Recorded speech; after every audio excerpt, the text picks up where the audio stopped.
دوستو جیسے کہ آپ جانتے ہیں ہم انسانی حقوق کی تاریخ پر بحث کر رہے ہیں اور قدیم دور میں ہم مذہبی تعلیمات، مذاہب اور انسانی حقوق پر ڈسکشن کر رہے ہیں۔ اس سے پہلے ہم نے ہندو مذہب، یہودیت، کنفیوشیس، مسیحیت اور انسانی حقوق پر بات کی ہے، اور آج کی ویڈیو میں ہم بدھ مت اور انسانی حقوق پر بات کریں گے۔ بدھ مت کی ابتدا 5ویں صدی قبل مسیح کے آس پاس قدیم ہندوستان میں ہوئی۔ اس کی بنیاد سدھارتھ گوتم نے رکھی تھی، جو بعد میں گوتم بدھ کے نام سے مشہور ہوئے۔ سدھارتھ گوتم لمبینی شہر میں پیدا ہوئے تھے، جو موجودہ نیپال میں واقع ہے۔ ان کا تعلق شاکیہ قبیلے کے ایک شاہی خاندان سے تھا۔ سدھارتھ گوتم کو شاہی روایات کے مطابق ابتدائی زندگی میں دنیا کے مصائب اور مشکلات سے بچانے کے لیے گھر میں رکھا گیا۔ وہ گھر میں رہے اور وہیں ان کی شادی ہوئی، اور جو بھی اس وقت کے حساب سے یا جو شاہی خاندان کے آسائش تھی، آرام تھی، اس کو ملی۔ تاہم جب وہ 29 سال کے ہوئے تو پھر وہ محل سے باہر نکلے، اور جب وہ باہر نکلے محل سے تو اس نے دیکھا کہ کوئی شخص بیمار ہے اور مسائل میں ہے، غربت ہے، کھانے کا نہیں ہے، اور اس نے دیکھا کہ بڑھاپے میں لوگ تکلیف میں ہیں اور لوگ مر رہے ہیں، موت کو اس نے دیکھا۔ تو یہ جو زندگی کے حقائق تھے ان سے اس سے پہلے وہ واقف نہیں تھا، اور جب وہ محل سے باہر نکلا پھر اس نے یہ سارے مسائل، مصیبتیں جو انسانوں کے اوپر آتی ہیں وہ اس نے دیکھی۔ تو اس تجربے نے اس پر گہرا اثر ڈالا اور اسے انسانی مصائب کے حل کی تلاش میں اپنی مراد یافتہ زندگی کو ترک کرنے پر مجبور کیا۔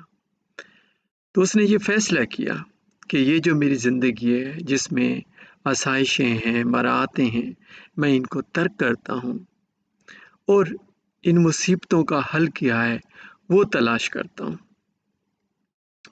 سدھارتھ گوتم نے شدید روحانی مشق اور مراقبے کا راستہ اختیار کیا۔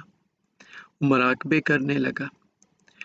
برسوں تک سچ کی تلاش کے بعد آخرکار اسے 35 سال کی عمر میں بھارت کے علاقے بودھ گیا میں ایک بودھی درخت کے نیچے مراقبہ کرتے ہوئے روشنی حاصل ہوئی۔ یہاں سے اسے نبوت ملی، یا اسے جو علم حاصل کرنا تھا یا انلائٹمنٹ تھی وہ اسے حاصل ہو گئی۔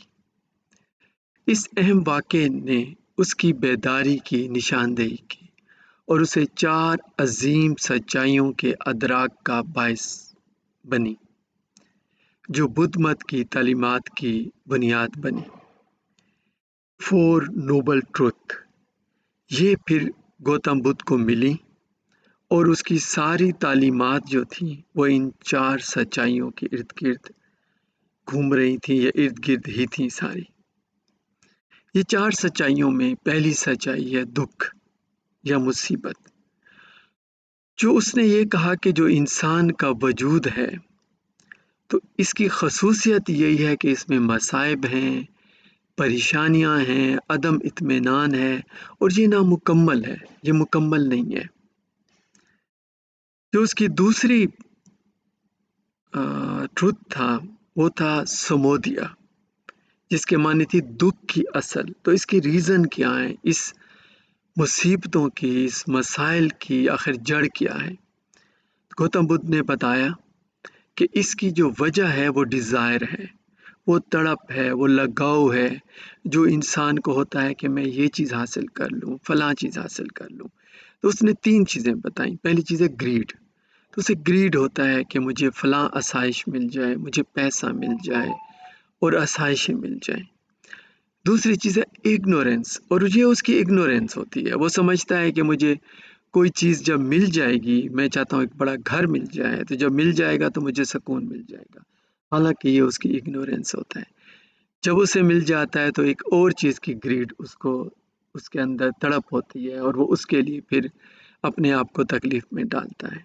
تیسری چیز اس نے بتائی ہیٹرڈ ہے، جیلیسی ہے۔ انسان جلتا ہے، جیلس کرتا ہے جب وہ دیکھتا ہے کہ کسی کے پاس کوئی اور چیز ہے تو کہتے ہیں میرے پاس بھی ہونی چاہیے۔ اس کے پاس کوئی اس وقت تو ظاہر ہے گاڑیاں نہیں تھیں، جو بھی اس وقت کے حساب سے آسائشی چیزیں تھیں، تو وہ جو چیزیں تھیں تو دوسرا بندہ بھی چاہتا ہے کہ میرے پاس بھی یہ ہو۔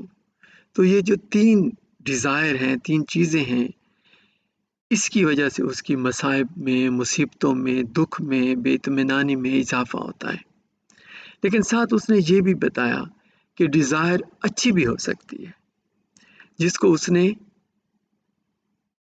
چانڈا کا نام دیا۔ اب اسے اگر اس کی پروننسیشن میں کوئی غلطی ہو تو اسے میں معذرت چاہتا ہوں۔ جو پہلے والی ڈیزائر تھی جس میں گریڈ تھا، اگنورینسی تھی، ہیٹر تھا، اس کو تناہا کہا جاتا ہے، اور جو دوسری ڈیزائر ہے، جو اچھی ڈیزائر ہے، اسے چندا کہا جاتا ہے۔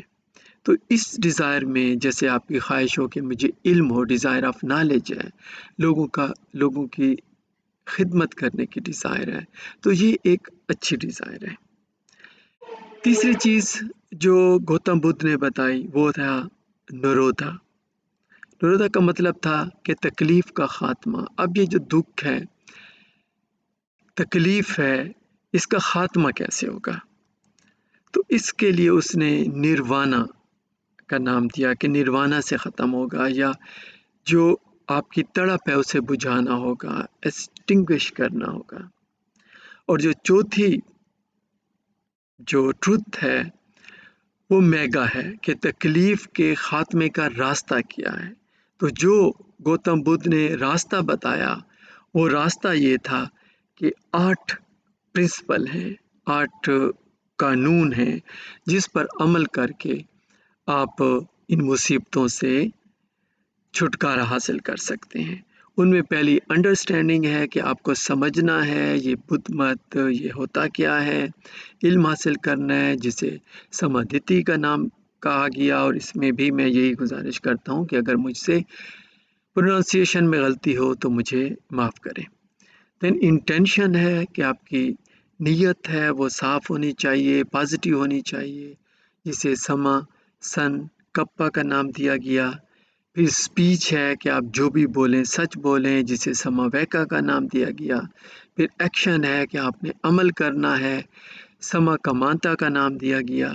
پھر لائیولیہوڈ ہے کہ آپ نے انسانوں سے محبت کرنی ہے، جانوروں سے محبت کرنی ہے، جانوروں کو نقصان نہیں دینا، قتل نہیں کرنا، اسے سما اجیوا کا نام دیا گیا۔ پھر ایفرٹ ہے، آپ نے محنت کرنی ہے، جسے سما ویاما کا نام دیا گیا۔ پھر مائنڈ فلنس ہے کہ آپ نے اپنے دماغ کو استعمال کرنا ہے، پازیٹیو استعمال کرنا ہے، سما ساتھی اس کو کہتے ہیں، سما ساتھی۔ دین کنسنٹریشن، آپ نے توجہ کے ساتھ کام کرنا ہے۔ تو یہ 8 پرنسپل ہیں، اور کنسنٹریشن کو سما سمادھی کہا جاتا ہے۔ تو ان 8 پرنسپل پر یا رولز پر آپ عمل کر کے جو سکون ہے وہ حاصل کر سکتے ہیں۔ گوتم بدھ نے اپنی زندگی کے بقیہ سال اپنی بصیرت کی تعلیم دینے اور سنگھا کے نام سے مشہور ایک خانقاہی برادری قائم کرنے میں گزارے۔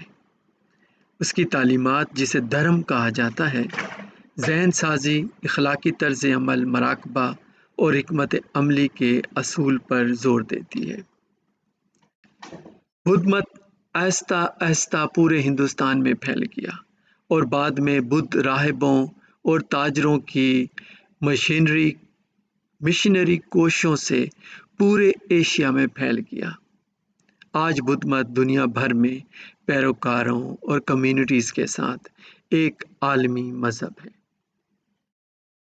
ہم اپنی اگلی ویڈیو میں بدھ مت اور انسانی حقوق کے ریلیشن شپ پر بات کریں گے۔ شکریہ۔